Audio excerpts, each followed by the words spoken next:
anytime in a healthy relationship, when one of the partners asks for space, right? That is normal, especially it depends on what the other partner did, if how upsetting it was, and they need time to analyze and then come back to re-engage depending on the situation. You know, that's a healthy way of asking for space, okay? Because every now and then we do need a little bit of space to think, to analyze, and to re-engage, right? But when a narcissist asks for space, there's something different going on there. Because for one thing, with narcissists, they constantly need people around, okay? And especially if you're primary source of supply, they usually have one primary source of supply for sure.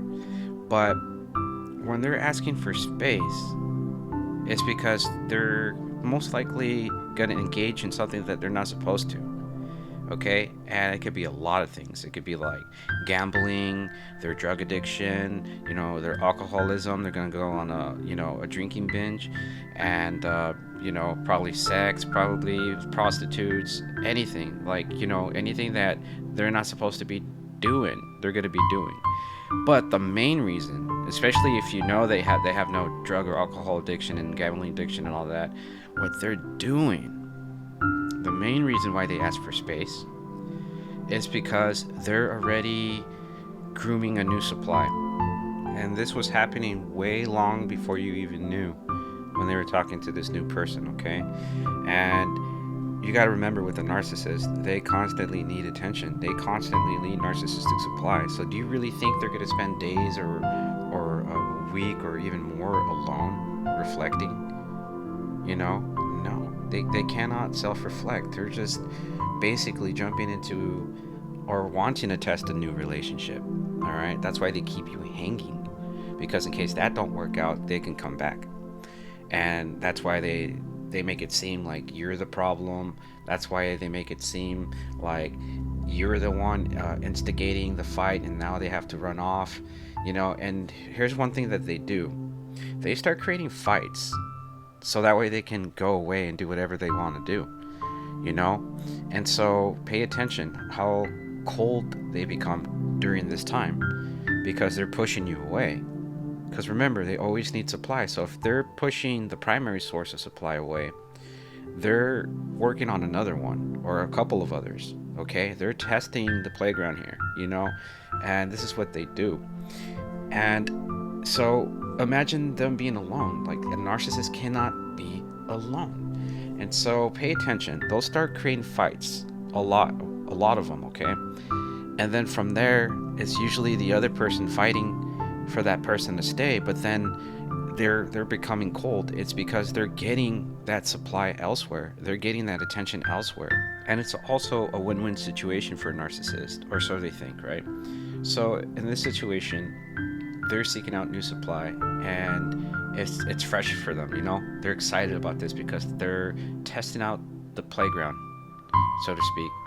And then they're trying to figure out, okay, where can you go, or where can we go with this, with the new supply. And so they're testing that playground. And remember, they're not giving you closure at this point. They're making it seem like it's your fault, most likely. That's why they created the fights and all that, because they're making it seem like you're the problem. And so if that don't work out, they can come back, like I said.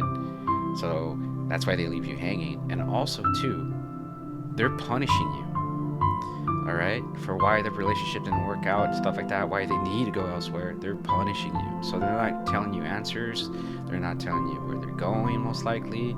And so you're at home anxiety driven, your heart's beating, you feel like dying because you're thinking about the what ifs and what are they doing. This is where they want you to be, because they're in this process, they're actually gonna leave you depleted. They're gonna leave you in that state of mind, because you're easily to control at this point, because you want closure, you want to understand what's going on, and then you're just ruminating back and forth. You're thinking about the fight. Could I have done this better? Could I have said this better? Maybe this person would have gone away. To be honest, there's nothing really you could have done. At this point, they made up their mind, and you should make up your mind. Because do you really want to be in a position where you're constantly hurting, when you're constantly in pain physically and mentally, and you feel like dying, you feel like you can't eat, you don't have an appetite, and you're just losing yourself slowly and slowly? Do you really want to further that process where it becomes easier for them to manipulate you and for them to just control you whenever they want, and whenever they want to come back, they'll come back? No, here's the thing. The narcissist does not have the final say. You have the final say. They think that you're going to be stuck where they left you. Prove them wrong.